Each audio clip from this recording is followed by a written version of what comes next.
At this point, we know that the view is used for the front end.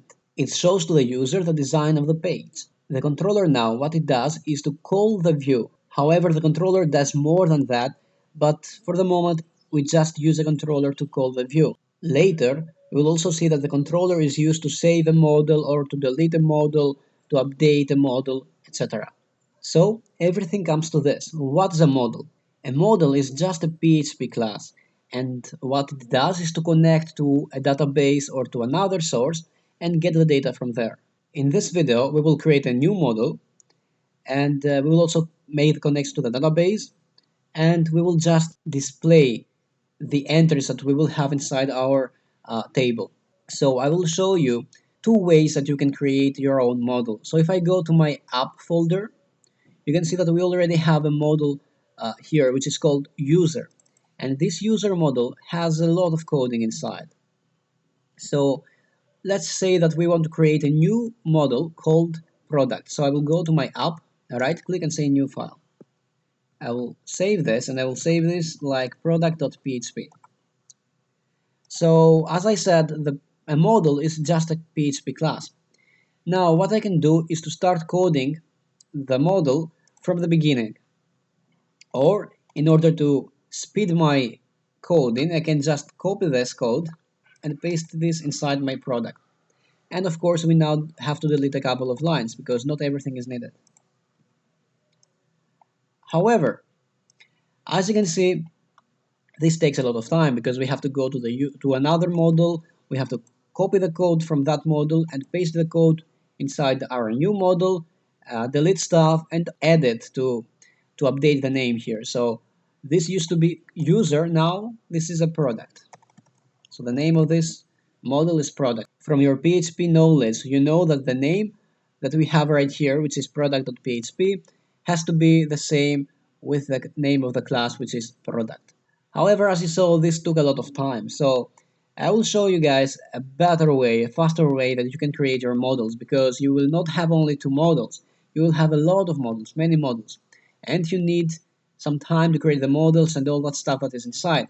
So in order to save some time, I can go and open a new CMD. And at this point, we have already used PHP Artisan. So if you go here, in order to run our Laravel application, we have set PHP Artisan serve. And this is our first experience with the Artisan console. However, Artisan console has a lot of commands. So I will show you a couple of them right now. But the first step is to go to our project directory. So cd desktop, cd tutorials, and cd Laravel 5. Now we are inside our Laravel project. So what I need to do is to say php artisan list in order to see all the available commands that we have with artisan. And there are a lot. And right here you can see the serve command that we have already used. However, we have a lot of other commands. And in our case now, we need to create a model. And in order to create a model, you have to use this command, make model, and this will create a new eloquent model class. So let me go below this and say php artisan make model. The name of the model will be product, but let me delete this model that we have here. So we do not have that one anymore because we'll create the new model from our CMD. So product. I will press enter and you will see here now that we have a new class. And inside this class we have the code that we had earlier. But this was a faster way to create a model. So let's say that we want another model. So we want a new model called client. I can just say PHP Artisan make model client, press enter, and now we again have the new model here.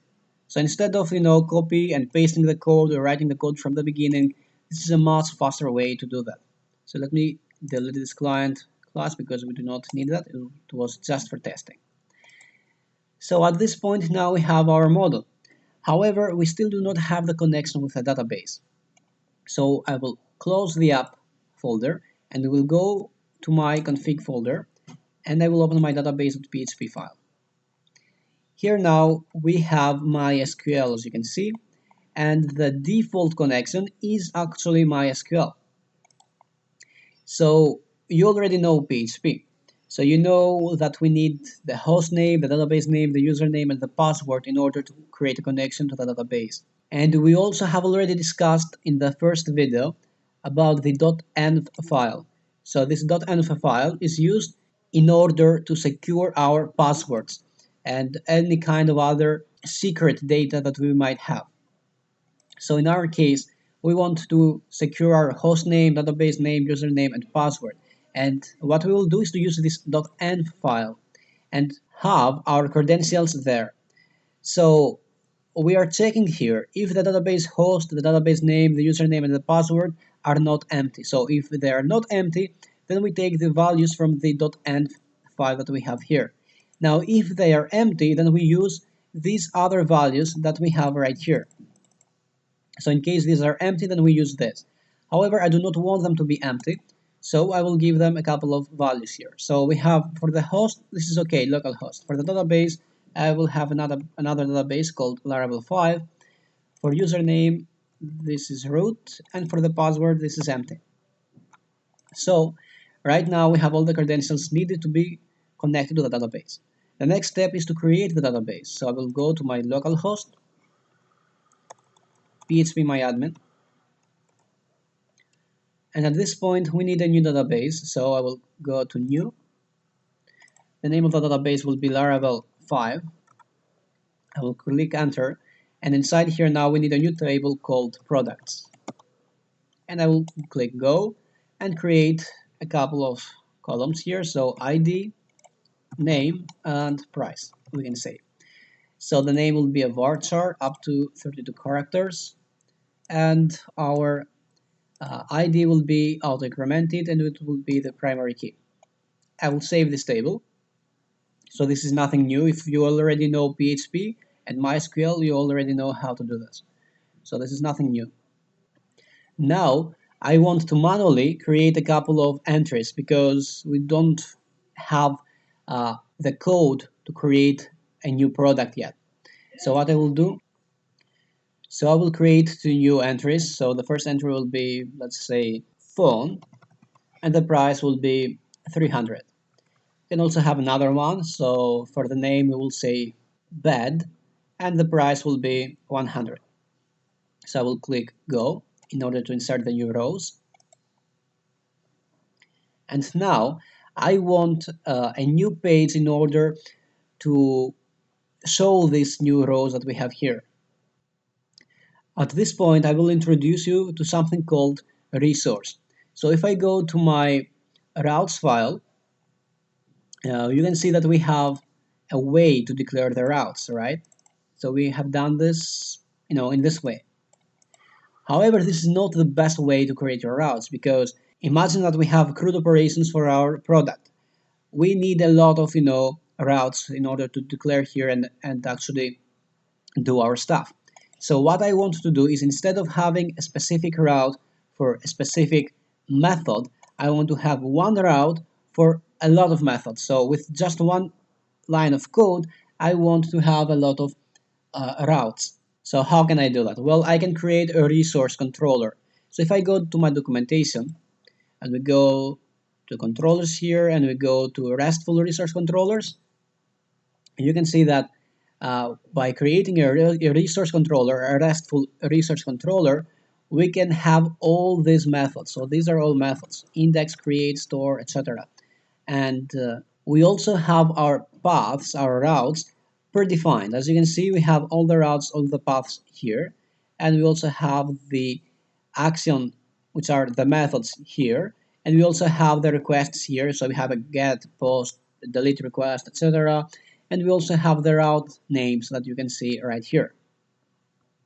Now, you will understand better if I create this resource controller. So what I can do is to go back to my command prompt, and you can see here that we already have a command for that, which is make controller, and this will create a new resource controller class. So I can say here php artisan make controller, and the controller name will be product controller. So why do I need a new controller? So if I go to my controllers folder here, we already have a pages controller, and you might say, why do not have the functions here? Why do we need a new controller? Well, we need to have specific controllers for specific tasks. And this controller is just for our generic pages, for the about page, for the contact page, for the index page. So by saying that, we need a new controller for our product. So this is why we create a new controller. So I will click enter here, and right here now we have our new controller. And we already have our functions pre-coded. The next step is to create the routes for this resource controller. If I go back to my documentation, you can see here that in order to create uh, the routes for the resource controller, we need just this line of code. So route resource. So back to my routes.php file, I can say route resource, and here now we need a name, so the name will be product. We also need a controller, so the controller will be product controller, and we also can have options, but for the moment options are not needed. So what I need to do now is to actually check if this works.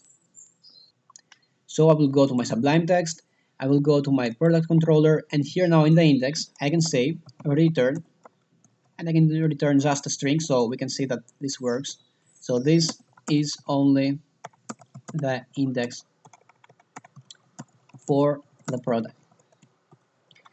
And as I said, in order to access this function, in order to go to that URL, you have to say, for the index, we just have to say product. So slash product. So I can go to my localhost slash product. Why product? Well, product was the name that we set that we can have for our product here. So we have an error. It says unexpected curly bracket. So line 19 in my product controller. Of course, because I forgot the semicolon there. Rerun this. And as you can see, this works. So this is only the index for the product. So what I want to do now is to take the rows from my products table and have them and show them inside my product list right here. So how can I do that? Well, we need to use Eloquent for that. And we already have the model. So let me close all the other pages, because now I want to work with my controller. So we already have a model. So if I go to my models here, we already have a model called product. So I need to take all the rows inside this table right here and show them inside my product right here. So what I will do is to create a new variable, products equals to product, and now I can say here all. By saying this, we are retrieving all the products. We also have to use our product here, so we can say use app product. And if you know PHP, you already know what this is. And here now we can just say product all, and I can save this and go to my browser and go to product URL here, and this is the result that you will get. If you do not get this result and you get an error with a database, then you have to stop the server. So you have to stop this by just pressing ctrl and C if you're on Windows, and then start it again.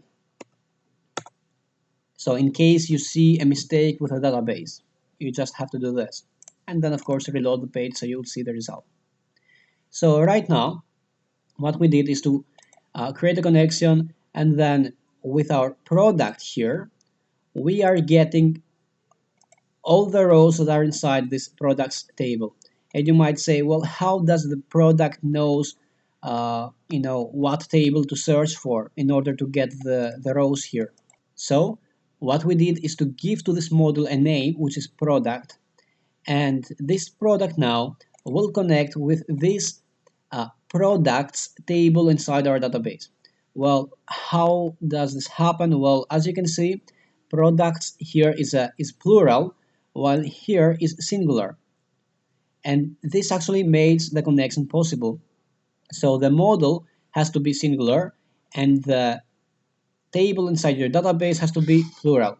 Now, if this is a bit complicated, which I don't think that it is complicated, you can still specify the table right here by just saying protected table equals to products. So if you do not want to keep this convenience by having the model singular and the table plural, then you can just specify the table that you want to use inside here, and then this can be anything. Okay, it does not matter if you specify the table right there. So the name of the model does not matter anymore. So we make the connection between the model and the table here, and what we do is to use eloquent in order to retrieve all the rows. So by saying product all, we retrieve all the rows that are inside our products table. We can see that here we have a bit of, for example, we have the artisan command to create the model.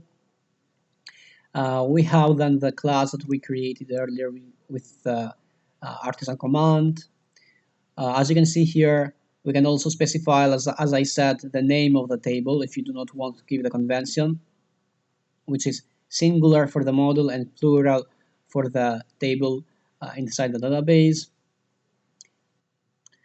Also, by default, Eloquent will assume uh, that exists a key column named called ID and will use that as the primary key by default.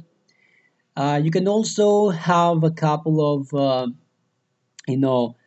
timestamps, and this is by default from Laravel. So Laravel expects by default that you have created the created add and the update add columns inside your table. However, if this is not true, then you have to set timestamps to false. Otherwise, you might get a couple of errors. And we'll see later what this actually means. So I'm just going through this documentation for the Eloquent so you can see a bit of, a couple of stuff. However, we will see most of this stuff. Actually, we have seen most of that stuff that we have here earlier, except this timestamp here. So we will discuss this also later. And now, we already used the all function that the eloquent model has. However, there are also a couple of other functions. For example, we have the where, or we have the find or fail, or insert, and we will see later how we can do that. So, what I want to do is to actually go back to this all function that we have right here. So this all function now will retrieve, as I said, all the rows inside our products table. So what I need to do now is to go to my product controller, and instead now of returning the rows in a JSON format like we have here, I want them to return inside the view. So I will create a new view. So I will go to my resources, views, and inside here I will create a new folder called products. And of course here we need a new file for our blade, so index.blade.php. And of course again we will extends our layouts that we created earlier in the previous video. So layouts.layout. I also need a section for my title, all products. Oops, this has to be title, sorry, title. And we also have to close this.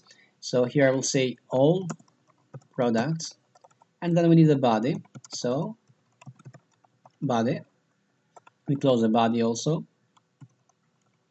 Now I want to call this view. So what I will say here, instead of saying return products or return this string, I want to return the view, which is view. The folder is products, and the name of the view is index. And I want to pass to this view our rows that we're getting with the products. So I will say with products, comma, products. So what I do is to get all the rows inside products table, and then I will pass these rows to my view. And inside the view now, I want to work with this data. So we already know that we can have a for each loop inside our blade file. So we can say here for each products as product. And now I also want to stop this. So end for each. And now I want to show the name of the product and the price of the product. So in H1 I will show the name. So I will say product name, and in H3 I can also have the price. So product price. And after this I want a new line. Now if I go back to my product here and I reload this page, we should have the menu at the beginning, and then we should have the name of the product and the price of the product. However, we have these lines of code that are not the name and not the price. Well, the mistake is that we need the curly brackets there, so something that we do not have to forget. Okay, and here also. So if I now rerun this application, we should get the name and the price. As you see, phone, which is the name, and price here, which is 300, and the same for the bed. And we can verify this by going here. As you can see, we have phone 300 and bed 100.